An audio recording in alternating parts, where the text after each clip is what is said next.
I also have another theory that I want to petition to you guys. Once again, this is a theory, and it's just my understanding of reading the New Testament.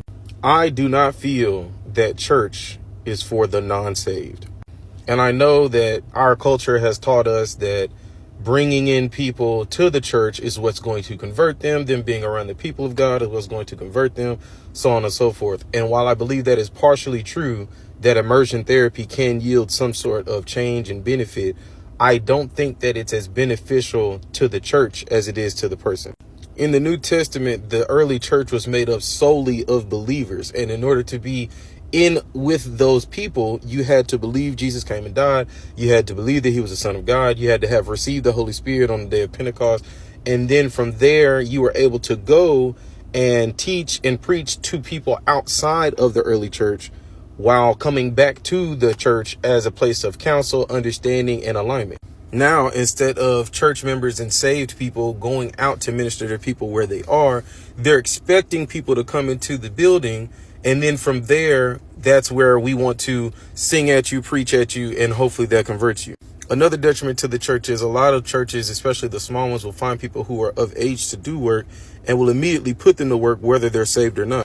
Then we wonder why there are so many negative attitudes in the church, or why the deacons are stealing or the pastors are philandering throughout the congregation. And it really comes back through the fact that people aren't saved most of the times when they come to church, and we expect them to get saved just by being in attendance. I feel that the church should be a place of refuge for the saved, a place of restoration, and a place of building up for the saved. Because who's feeding the saved people?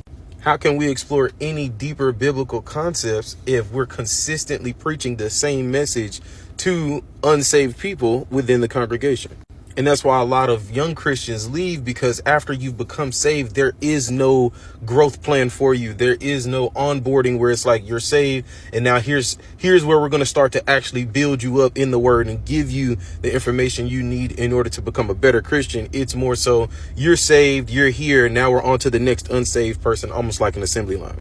Jesus commanded us to go out to the highways and byways to go and minister to people and witness to people, not bring them within the confines of the church to try and force them or immerse them into the culture. There is a certain difference when you meet people in an environment where they're relaxed, where they feel more apt to talk to you and be around you, rather than throwing them into your traditional setup and hoping for the best. Now, that doesn't mean if someone comes to church specifically because they think that that's the place to come to, that you don't take them in and minister to them. You take any opportunity you can to minister to someone. But what I am saying is the church has become extremely lazy, and they're expecting people to walk in like it's a store. And because of that, churches are dying.